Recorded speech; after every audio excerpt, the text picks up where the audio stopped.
大家好，我係冰絲，歡迎返到嚟我嘅 channel。咁先祝大家虎年快樂。咁呢，請大家跳到自己想睇嘅部分，因為影片會好長。廢話唔多講，即刻開始。咁呢一度呢係第一個部分。咁化妝前呢，要用化妝水抹下塊面，跟住要用精華保濕。咁呢，化妝嘅第一步呢係 color correct。如果你冇太大嘅瑕疵嘅話呢，就可以跳過呢一個步驟。咁呢，我嘅話呢，主要就係拍喺黑眼圈嘅位置，因為我黑眼圈呢真係好似3日冇瞓覺咁嘅。第二步呢係遮瑕。遮瑕液呢，搽喺淚溝嘅下方同埋面上面呢，有暗啞嘅地方，之後用遮瑕掃同埋 Beauty Blender 將佢拍開，黑眼圈唔見咗啦。第三步係定妝，咁呢，我會喺有想遮瑕嘅地方用粉撲定妝，其他部位呢，就用散粉掃帶過就得啦。第四步係鼻影，咁呢一個係淡妝，所以千祈唔好落手太重。第五步係眉毛。咁同樣嘅道理啦，只要填補眉毛嘅空隙就夠啦，千祈唔好畫得太濃。咁呢，眉筆嘅顏色呢，同你本身嘅眉毛顏色差唔多就得啦。同埋記得要用眉梳整理。第六步係眼影，咁呢，要揀一個有紅色為主色嘅韓系或者日系嘅眼影，先用最淺色打底，下眼皮都要嘅。跟住呢，將主色畫喺眼尾嘅後1/2嘅地方，範圍千祈唔好高過雙眼皮摺。咁呢，堆疊出你想要嘅顏色嘅時候呢，就用掃上面剩低嘅粉畫下眼皮嘅後1/3嘅地方，跟住呢，再用打底色淡化主色嘅邊界，跟住呢，我會再用扁嘅掃用深咖啡色當成眼線咁畫，剩低嘅粉呢，亦都係畫喺下眼皮眼睫毛根部嘅後1/3嘅地方。第7步呢，就係上亮粉，咁呢，要揀一個透明度高，啲亮片呢，都係比較大粒嘅。用手指搽就得噶啦，先搽喺眼皮嘅中央，跟住再向上搽。至於下眼皮呢，只要畫前1/2就夠噶啦，記得避開上下眼皮嘅後1/3嘅地方。咁呢，搽完之後呢，眼睛就會閃靈靈。咁先將手指抹乾淨先。第8步係內眼線，用啡色嘅眼線筆畫喺眼睫毛嘅根部，咁呢，再平平拉一條好短嘅眼線，跟住呢，再用掃將佢拉長一啲。第9步呢，就係夾眼睫毛，咁呢，我會選擇先夾咗一隻眼嘅眼睫毛，跟住呢，搽埋 mascara 先到另外一邊嘅。咁第10步當然就係搽 mascara 啦。第11步呢，係胭脂，咁要揀一個呢顯色度比較低嘅，搽喺顴骨嘅上方，千祈唔好落手太重，範圍亦都唔好低過鼻翼。咁呢，亦都可以輕輕將剩低嘅粉呢帶到鼻梁。第12步係唇膏，咁呢，我會疊住搽呢2支啦。咁呢，較深色嘅呢就會搽喺嘴嘅內側，淺色嘅呢就會搽喺整個嘴唇。咁記得呢要淡化一下邊界，再呢印走多餘嘅唇膏。咁呢可以減少揩到落口罩嘅機會。咁因為係新年呢，可以再加一個橙紅色嘅眼線。咁呢可以畫喺啱啱啡色嘅眼線嘅上面。咁淨係畫眼尾就夠噶啦。咁如果呢要出門口戴口罩嘅話呢，最好就噴個定妝噴霧。咁呢，大家學識未呢？咁所有產品嘅名稱呢，都會擺喺資訊欄入邊嘅。咁歡迎嚟到第2部分，咁請大家去睇第1部分嘅第1至第5步，打個底先。咁為咗避免影片太長呢，我哋直接從眼影開始。咁第1步呢，用膚色打底，之後呢會更加好畫嘅。跟住呢，用橙色畫喺眼尾，再將佢一路畫到上眼窩。跟住呢，混合3個色，加深眼尾，再混合紅色同埋啡色，再加深眼尾，直到呢滿意你嗰個顯色度之後呢，就將剩低嘅粉帶到下眼皮，跟住再用一把乾淨嘅掃淡化一下邊界。眼影嘅方向呢，應該係向上嘅，畫完之後會變咗2隻鳳眼。下一步呢，就係用隻手指係咁捽嗰隻金色，跟住呢壓喺眼皮嘅中央，咁減少呢甩晒啲粉落去塊面嘅機會。跟住呢，再將嗰個金色呢拍喺整個眼皮嘅前半段。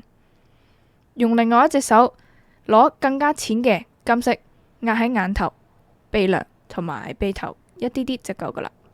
跟住呢，可以用翻嗰隻橙色，將主色同埋珠光色嘅過渡變得更加自然。咁因為我唔記得咗呢畫眼窩嘅陰影，亞洲人呢普遍就冇外國人咁凹嘅眼窩啦，咁所以呢，畫歐美妝嘅時候呢，就要自己加重眼窩嘅陰影啦。跟住呢，再攞出一支好細嘅好扁嘅掃，溝紅色同啡色，加深眼尾同埋眼睫內嘅顏色，跟住呢，再淡化一下邊界。胭脂呢會用到眼影盤入邊嘅淡黃色同橙色，咁記得要燉走多餘嘅粉，跟住呢搽喺顴骨嘅上方，範圍唔好低過鼻翼。跟住呢就係修容，用陰影粉搽喺顴骨嘅下方，但係範圍呢又唔好低過嘴角。高光粉呢就用喺顴骨上面一啲啲就好啦，千祈唔好搽到毛孔粗大嘅地方。跟住呢就畫一條黑色上揚嘅眼線。下眼皮呢都可以根據妝容嘅濃度啦，考慮用唔用深咖啡色畫一條下眼線嘅。最後呢就係唇膏啦，反正呢就係呢兩支疊住搽啦。咁因為眼影同眼線呢都係向上挑嘅，咁所以呢視覺上呢就會將眼睛嘅距離拉闊。如果你覺得自己嘅眼睛距離本身就有啲闊嘅話呢，可以考慮畫內眼角。畫完之後呢就會有狐狸眼啦。咁因為妝呢都比較濃嘅。咁所以如果要出門口戴住口罩嘅話呢，最好都係噴咗定妝噴霧先。咁呢，影片已經過去一半啦，我哋即刻嚟到第三部分。歡迎嚟到第三部分，同樣先請大家睇第一部分嘅第1至到第5部。我哋直接從眼影開始。第一步呢，就直接用手指係咁捽嗰隻金色，大量咁樣搽喺整個上眼皮，跟住呢，就用一支啡色嘅眼線筆起稿，最好呢，就係嗰啲冇乜墨嗰隻啦。喺眼皮上面呢，任意畫長條形嘅 C 字，但係方向呢要係亂嘅。跟住呢，再畫一條上揚嘅眼線。你依家想要更改呢，可以用棉花棒或者淨係將眼妝嘅部分卸咗佢。如果之後畫黑色上去之後呢，就唔好卸噶啦。好，繼續。依家呢，用黑色嘅眼線筆喺啱啱起好嘅草稿呢上面畫翻上去。咁呢，可以隨便一啲啦，求其一啲都得嘅。形狀呢要不規則呢先似老虎紋嘅，如果唔係呢，就好似呢一堆馬蹄咁樣噶啦。咁記得呢，內眼線都要畫，畫好之後呢，就會係咁樣樣。下一步呢，就係混合啡色同埋磚色，用一個好扁嘅掃呢畫喺啱啱畫好嘅眼線嘅上面，下眼皮嘅眼睫毛根部都要夾，咁呢，就可以增加成個眼妝嘅一啲顏色啦。跟住呢，再攞一把乾淨嘅眼影掃，用呢一個金色淡化下眼皮嘅眼影邊界，跟住混合啡色、橙色、黃色，當成呢一個胭脂。咁如果你有橙色嘅胭脂都得嘅，可以慢慢堆疊到一種好似曬傷嘅感覺。咁呢，記住要帶埋去個鼻梁度，跟住呢，再用金色 highlight， 千祈呢要避開毛孔粗大嘅地方。跟住呢，要用一支細嘅掃，同樣用金色 highlight 鼻梁、鼻頭同埋眼角。最尾呢，就係唇膏啦。咁呢，就係呢兩支啡色疊住搽就得噶啦，完成啦！歡迎嚟到最後一個部分，咁呢，亦都係呢一條片嘅重頭戲。雖然我知根本唔會有幾個人呢化呢個妝出門口噶啦，但係呢，中意化妝嘅人呢，可以喺屋企試下，將自己變成老虎應景一下嘅。咁呢，先請大家睇第一部分嘅第1至到第5部。咁呢，呢一度嘅第一步呢，就係先用啡色嘅眉筆起一個草稿。咁呢，喺額頭嘅左邊1/4嘅地方畫一條弧線，跟住呢，延長自己嘅眉頭，向上畫一條線，但係呢，就唔好掂到你啱啱畫嘅第一條線。再喺嗰度向下畫一條 S 型嘅線，去到鼻梁嘅中間位置。跟住呢，再喺眼頭畫一個 C 字形，連接啱啱你畫完嗰條線。下一步呢，就喺額頭中間畫一條同隔籬平行嘅 S 型嘅線，再喺隔籬畫一個 C 字形，再落少少，再畫一個 C 字形。下一步呢，就係畫一條超級無敵飛起嘅眼線，跟住將佢轉一個方向，畫到眉尾嘅下面。跟住呢，由啱啱嗰個點呢，向下畫一條直線，再轉一個角度，畫一條同你下眼皮弧度一樣嘅線。之後呢，喺佢嘅下面畫一個 V 字，跟住呢，再喺顴骨嘅下面畫一條直線。咁下一步呢，就係將啱啱你畫好嘅線呢變成老虎紋，跟住呢，用橙色嘅眼影畫出老虎嘅膚色，記得呢，要喺眉頭嗰個位留白，跟住再用淺黃色冚喺橙色嘅上面。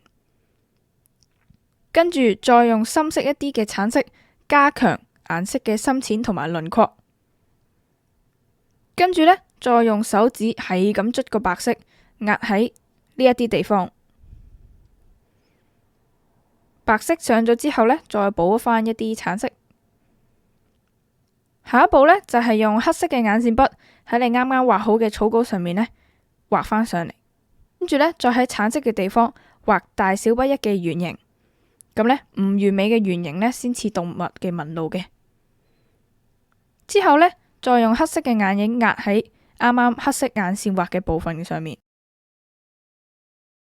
跟住再向內畫出界一啲啲，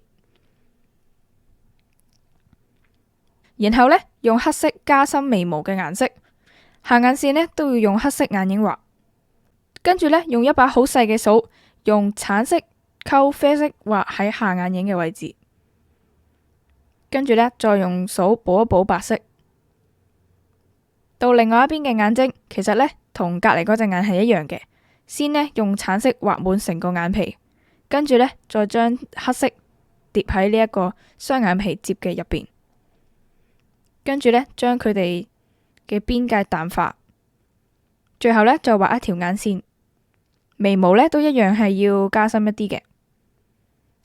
咁胭脂呢，就會用到橙色溝黃色，輕輕就得噶啦。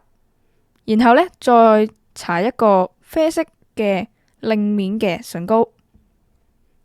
咁呢，你可以選擇加一啲珠光金色喺個眼皮上面。最後呢，再用黑色嘅眼線筆再畫一次。咁如果呢，你有假眼睫毛嘅話呢，你就可以戴啦。咁呢，呢個妝容就完成啦。咁雖然呢個妝呢對新手嚟講呢就一啲都唔容易嘅。咁呢，呢個妝嘅容錯率幾高嘅。咁所以呢，大家可以不妨試一試。咁大家中唔中意呢一類嘅妝容教學影片呢？記得喺留言話俾我聽，記得訂閱，俾個 like， 咁再祝大家虎年快樂，萬事如意，下次再見，拜拜。